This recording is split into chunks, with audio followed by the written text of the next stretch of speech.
Hello tout le monde, j'espère que vous allez bien. Je pensais que je serais en retard aujourd'hui, mais finalement, j'ai pu être à l'heure. J'espère que vous allez bien, j'espère que tout le monde a bien reçu les notifications de rappel et que vous serez bientôt connectés. Aujourd'hui, petit live pour répondre à une question simple, mais tout de même une question importante quand on se pose la question de digitaliser son activité. La question est de comment savoir si mon activité est digitalisable ou pas. Bonne question, la réponse aujourd'hui. Coucou Laurence, coucou à toutes celles qui rejoignent en live sur Insta. Hello, hello. Avant qu'on aborde le sujet du jour, bien entendu, vous savez déjà si vous me suivez depuis les 3 dernières semaines, lundi prochain à 19h, j'organise une masterclass gratuite sur le thème comment booster son wedding business en digitalisant son activité. Et dans cette masterclass, je vais vous dire voilà pourquoi c'est intéressant de digitaliser une partie de son activité, comment est-ce qu'on peut faire ça, quelles sont les étapes pour créer une offre digitale, quels sont les outils qu'on peut utiliser pour le faire et surtout quelles sont les erreurs à ne pas commettre quand on veut se lancer dans le digital et offrir une offre numérique, on va dire, pour développer son activité. Donc cette masterclass, elle est gratuite. Elle a lieu lundi 10 mai à 19h. Et les inscriptions sont toujours ouvertes. On a à peu près 170 déjà inscrites. Je suis trop contente, j'ai trop hâte d'y être. Tous les jours, j'ai des gens qui me disent « Oh, j'ai trop hâte d'être à ta masterclass ». Je suis en mode « Wouh !» On va trop s'amuser. Donc c'est lundi à 19h. Et vous pouvez vous inscrire sur le lien qui est dans ma bio ou en dessous de la vidéo si vous regardez ça sur YouTube. Donc, voilà. Coucou à toutes celles qui arrivent en live sur Insta. Maintenant que j'ai fait mon annonce, on va aborder le sujet du jour. J'espère que vous m'entendez bien. Alors, avant de répondre à la question, on va déjà se poser la question de pourquoi est-ce que les gens font appel à toi de manière générale. Et alors, je m'adresse aux personnes qui sont professionnelles dans l'univers du mariage de manière générale. Mais là, pour les besoins de la vidéo, je vais faire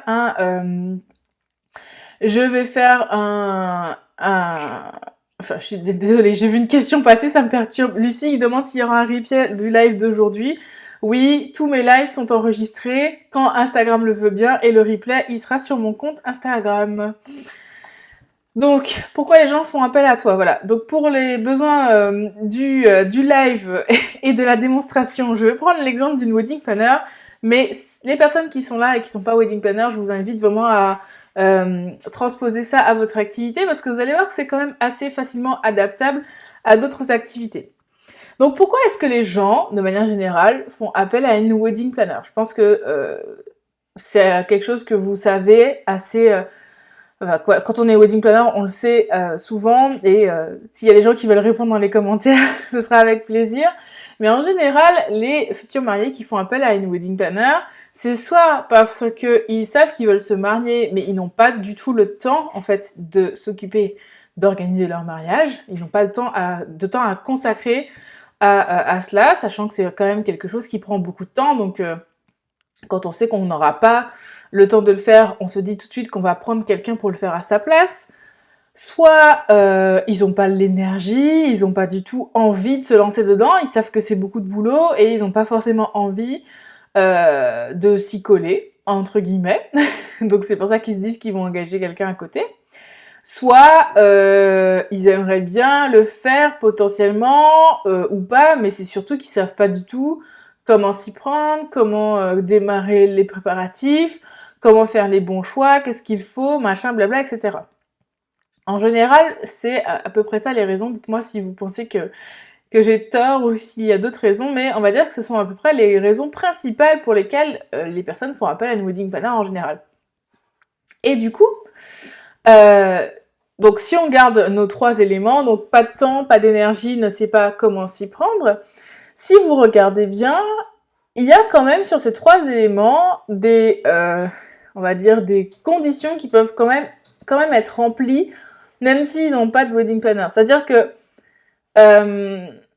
si des mariés suffisamment motivés peuvent trouver le temps tout de même d'organiser leur mariage. Des mariés suffisamment motivés peuvent trouver l'énergie pour organiser leur mariage. S'ils ont la volonté, ils peuvent le faire. Mais des fois, ils n'ont pas forcément le budget pour le faire. Et des fois, il va leur manquer les connaissances qu'il faut pour faire ça. Il va leur manquer une méthode, il va leur manquer une façon de faire, il va leur manquer les informations, et ça va leur demander peut-être beaucoup de temps aussi, encore une fois, d'aller chercher les informations à droite à gauche. Et en fait, ce qu'on peut apporter à ces mariés-là, en tant que wedding planner, mais si on ne travaille pas pour eux, si on ne fait pas le travail à leur place, puisque quand vous êtes wedding planner, votre but c'est de faire le travail à leur place, si ce que vous pouvez apporter à ce moment-là à ces personnes-là, ça va être votre expertise et votre expérience. Donc ça va être la méthode pour organiser leur mariage, ça c'est votre expertise, ce que vous savez, et votre expérience, vous allez leur apporter en leur donnant par exemple des conseils, en leur donnant des outils pour qu'ils puissent se débrouiller tout seuls, etc. Tout ça, ce sont des choses que vous pouvez apporter aux gens sans forcément qu'ils aient à vous engager, c'est-à-dire que vous pouvez leur délivrer, vous voyez où je veux en venir, de manière digitalisée. C'est-à-dire que quand vous allez chercher à digitaliser votre activité, à créer un produit, une offre digitale, ce qui va se passer, c'est que contrairement à ce que vous faites d'habitude, contrairement à votre mode de fonctionnement habituel où vous allez avoir des clients qui vont vouloir vous déléguer une tâche et vous allez faire tout, entre guillemets, toute seule, vous allez faire le travail à leur place, là, ça va être différent parce que vous allez seulement mettre à disposition des clients les informations dont ils ont besoin pour le faire eux-mêmes. C'est un peu le principe de quand un homme a faim, ne pêche pas à sa place, mais apprend lui à pêcher. Ben, c'est un petit peu ce principe-là. Et donc, partant de ce principe, je pense que tu vois à peu près ce qui est digitalisable dans ton activité, parce qu'au final, même quand tu te dis « Ouais, mais du coup, je suis wedding planner, comment est-ce que je peux digitaliser le fait d'organiser les mariages pour les gens ?» Tu digitalises pas le fait d'organiser des mariages pour des gens, tu digitalises les conseils, l'expertise, l'expérience que tu vas pouvoir apporter aux gens pour qu'ils puissent organiser eux-mêmes leur mariage. J'espère que ça fait sens pour vous. Celles qui sont sur Instagram, n'hésitez pas à me mettre des pouces ou à me dire si ça vous parle. Coucou à celles qui rejoignent. Donc, voilà, ce qu'on peut apporter aux autres, c'est notre expertise et notre expérience. Et pour ça, tu n'as pas besoin d'être présente et c'est cette partie-là qui va tout à fait être digitalisable. Donc, en fait, comment savoir si mon activité est digitalisable? Je reviens à la première question qu'on a posée dans ce live. Comment savoir si mon activité est digitalisable?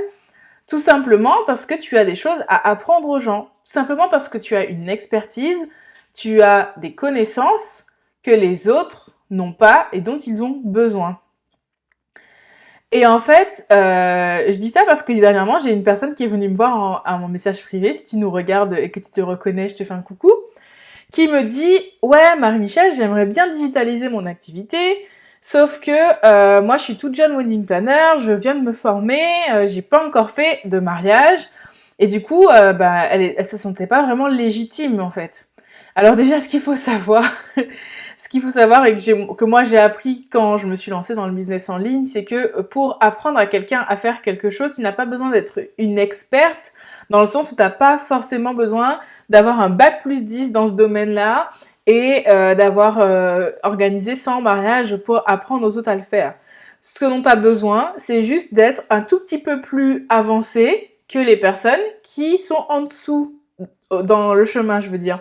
C'est-à-dire que, admettons que l'organisation de mariage, tu as 0 à 100% des compétences, la personne qui a 0%, elle peut toujours apprendre de la personne qui a juste 20% ou même de la personne qui a juste 10%. Donc déjà, ça c'est une première chose, on n'a pas besoin d'avoir 10 ans d'expérience hein, pour faire ça. Et la deuxième chose que j'ai répondu à cette personne, et je vous le partage parce que je pense que ça peut vous aider, ça peut vous débloquer, ne serait-ce que sur d'autres aspects de votre vie, c'est que certes, la personne, elle n'a pas organisé de mariage, et ça va venir, bon, on sait comment ça a été l'année dernière, c'était un petit peu compliqué pour trouver des clients, surtout quand on démarrait, mais bon, bref. Mais cette personne-là, je lui ai répondu que, certes, tu n'as pas l'expérience, mais du fait de ta formation, tu as l'expertise pour accompagner ta cliente. C'est-à-dire que tu as les connaissances qu'elle n'a pas. Et au final, c'est la même chose que je dis quand les personnes me disent qu'elles démarrent et qu'elles veulent baisser un peu leurs tarifs parce que sous prétexte qu'elles sont débutantes. Mais même si tu es débutante, les clients qui vont venir à toi, ils viennent à toi parce que tu as quelque chose à proposer, tu as une expertise en fait. Et ça vaut quand même de l'argent. Et donc si ça vaut de l'argent, tu peux le monétiser en ligne. Je pense que vous voyez où je veux en venir, j'espère que vous suivez un petit peu le raisonnement. Donc, tout ça pour en revenir au fait que tant que vous avez une expertise, quelque chose à apporter aux autres, vous pouvez digitaliser cette connaissance, cette expertise, et vous pouvez aider des personnes qui peut-être ne vous auraient pas trouvé autrement si vous faites que, entre guillemets, des prestations de wedding planner classiques, on va dire, en live, quoi. Alors, je vois déjà où vous voulez. Je vois déjà, il y a des gens qui doivent se poser des questions du style ouais, mais du coup, si j'apprends aux mariés à organiser leur mariage eux-mêmes, ça va tuer mon business, hein. Et tous les futurs mariés vont vouloir devenir wedding planner. Du coup, c'est un petit peu se tirer une balle dans le pied. Mettez-moi des pouces si vous êtes posé la question. Je suis sûre que parmi vous, il y en a qui ont dû avoir cette idée en tête. Et je vais vous dire pourquoi c'est faux. Pourquoi c'est faux. Déjà, vous n'allez pas tuer votre business parce que, qu'on se le dise, les futurs mariés du début, là, dont je vous ai parlé, qui n'ont pas le temps, qui n'ont pas l'énergie, qui savent pas comment faire, là. Ces gens-là, quand ils ont vraiment pas le temps et qu'ils n'ont pas l'énergie, qu'ils n'ont pas envie de s'y coller, que vous proposiez une offre digitale ou pas, eux, ça va pas les intéresser parce que tout simplement, ils n'ont pas envie de s'y coller. Et ce sont pas les futurs mariés qui auront envie de faire leur mariage tout seul. Ils veulent juste d'emblée déléguer cette partie à quelqu'un. Donc que vous proposiez cette offre digitale là ou pas, ça va pas les intéresser. Eux, ils veulent ils veulent un truc clé en main. Ils veulent que les gens le fassent ils veulent que quelqu'un le fasse à leur place. Donc forcément, ça va pas tuer votre business parce qu'il y aura toujours des gens, encore une fois, qui veulent qu'on fasse les choses pour eux. C'est comme si vous me disiez un web designer, il pourrait parfaitement mettre sur son site une vidéo de, je sais pas moi, de 8 heures, pas à pas pour dire comment on lui fait un site internet. Il y aura toujours des gens pour ne pas avoir envie de faire le site internet eux-mêmes et pour faire appel au web designer parce qu'ils préfèrent que ce soit fait par un pro et déléguer cette partie-là. Et pour autant, voilà, même je pense que vous voyez où je veux en venir. Donc déjà ça. Et de deux, pour celles qui se disent oui, mais du coup si les mariés savent organiser des mariages, ça va tuer le business de wedding planner et vont devenir wedding planner derrière. Je pense que vous serez d'accord avec moi. Dites-moi si j'ai tort dans les commentaires. Mais je pense que vous serez d'accord avec moi pour dire que organiser son mariage, c'est pas du tout la même chose qu'organiser le mariage des autres, hein, et en organiser plusieurs en même temps. Alors, au bout d'un moment, vous êtes wedding planner, ne dévaluez pas, entre guillemets, votre métier. C'est pas parce que vous allez apprendre à une future mariée comment gérer son budget de mariage, comment trouver les prestataires qui lui plaisent à elle, et comment organiser son mariage elle-même, que demain matin, elle pourra ouvrir une agence de wedding planner. Elle n'a pas appris à démarcher les prestataires pour créer son carnet d'adresses. Elle n'aura pas appris avec vous comment trouver des clients. Elle n'aura pas appris avec vous comment gérer plusieurs mariages en même temps. Elle n'aura pas appris tout ce qui, au final, fait votre métier de wedding planner. Elle aura juste appris une petite partie, la petite partie dont elle a besoin pour organiser son mariage et qui lui suffit amplement. Et au final, si elle veut devenir wedding planner, il va quand même lui falloir aller faire sa formation, etc. Donc c'est pas parce que vous allez proposer une prestation comme ça, une formation, une offre pour apprendre aux gens à se débrouiller avec leur propre mariage que forcément demain matin tout le monde va devenir wedding planner. Est-ce que ça vous parle, ce que je suis en train de dire là? J'ai l'impression que je parle un petit peu dans le vide parce que personne me met de réaction, mais c'est pas grave. Peut-être que vous m'écoutez entre deux rendez-vous, pendant que vous faites la vaisselle, je ne sais pas. J'avoue, moi aussi, des fois, je fais ça, donc je comprends. Je verrai les commentaires en dessous de la vidéo. Quoi qu'il en soit, j'espère que ça vous parle. Et le dernier point que j'ai noté sur les notes, parce que je mets des notes quand je fais mes petits épisodes comme ça. Le dernier point que je m'étais noté, puisque c'est vrai que depuis le début, je parle des wedding planners, et du coup, les autres vous allez me dire, ouais, mais du coup, je suis désolée, mais moi, je suis pas wedding planner. Qu'est-ce que je peux apprendre aux gens? C'est quoi mon expertise? C'est quoi que je peux apporter aux gens? Prenons un exemple, par exemple, un photographe, par exemple. C'est vrai que, ce que j'ai dit tout à l'heure, les gens qui vont engager un photographe, bah non seulement ils ont besoin de quelqu'un qui prenne les photos pour eux, mais en plus ils savent pas le faire. Donc ça c'est clair qu'ils ont besoin de quelqu'un pour le faire à leur place. Ça je comprends.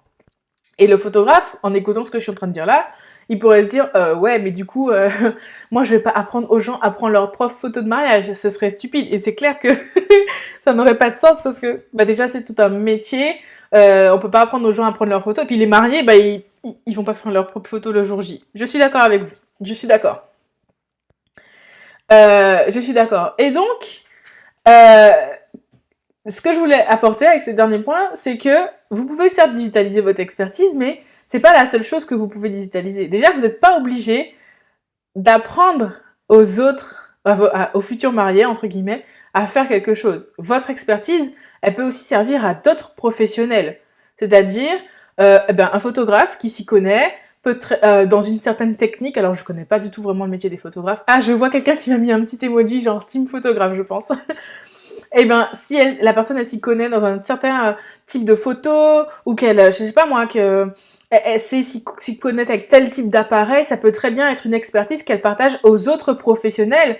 Je sais pas moi, oui, bah, je suis spécialisée dans le style fine art. Je vais vous apprendre de A à Z comment est-ce que vous allez pouvoir passer de tel style de photographie à tel autre style parce que vous avez envie de viser telle clientèle. Je dis un truc au pif, franchement, j'y connais rien, mais je pense que vous voyez un peu le principe. Donc, vous pouvez apprendre aux autres professionnels quelque chose que vous savez faire et qui ne savent pas faire et dans lequel vous avez une expertise et vous pouvez leur apprendre. Et puis, par exemple, moi, ça fait un moment que j'en parle, mais je dis, un photographe pourrait très bien décider que, ok, il fait des belles photos. En face, j'ai des professionnels qui galèrent à trouver des photos pour leurs réseaux sociaux ou pour leur communication. Pourquoi est-ce que moi, je pourrais pas carrément créer un site, par exemple, où je vendrais mes photos aux personnes qui en ont besoin, avec une niche spécialisée, etc. Je ne sais pas. Bref. Tout ça pour dire que les possibilités sont multiples et que l'activité peut être digitalisée de plusieurs façons. Donc, tant que vous avez quelque chose dont les gens ont besoin, en fait, ça peut être digitalisé. Parce que vous pouvez le vendre en ligne. J'espère que ça vous parle. Alors, j'ai Pink World Spirit qui me dit j'ai commencé en février avec un business digitalisé et pour l'instant, je ne suis pas débordée, on va dire. Alors, je ne sais pas ce que tu fais. Est-ce que tu es dans l'univers du mariage ou pas? Et puis pour le coup, je pourrais pas te répondre parce que je sais pas ce que tu fais ni comment tu le fais parce que je sais que, enfin voilà, il y a plusieurs façons de rentabiliser, dirons-nous, un business digital. Mais on pourrait en parler en message privé si tu veux, ça pourrait être intéressant. Donc voilà, écoutez, j'espère que ce petit live vous aura plu et que ça vous aura ouvert des possibilités, ça vous aura peut-être semé des petites graines dans la tête et que ça vous aura éclairci un peu le champ. Parce que c'est vrai que ça fait un petit moment que je parle de comment digitaliser son business de wedding planner, enfin son wedding biz, et vous vous dites c'est un petit peu obscur, je sais pas ce que c'est, et j'espère que là ça vous a donné un petit peu du grain à moudre, on va dire. En tout cas, je fais un petit rappel pour dire que lundi, je suis en masterclass gratuite, vous pouvez vous inscrire dans ma bio, comme ça on va aller encore plus loin que ce qu'on a dit aujourd'hui, et je vais encore plus vous donner de tips ou etc. pour que vous puissiez vous lancer dans le business digital. Masterclass lundi à 19h. Et nous, on se dit à très vite pour un prochain live. Je sais pas si j'ai prévu un live la semaine prochaine, j'avoue, parce que comme je serai en lancement, je ne pense pas. Mais s'il y en a un, ne vous inquiétez pas, vous serez au courant. Je mettrai l'annonce comme il se doit dans la story Insta. Passez une belle après-midi et à bientôt. Ciao, ciao.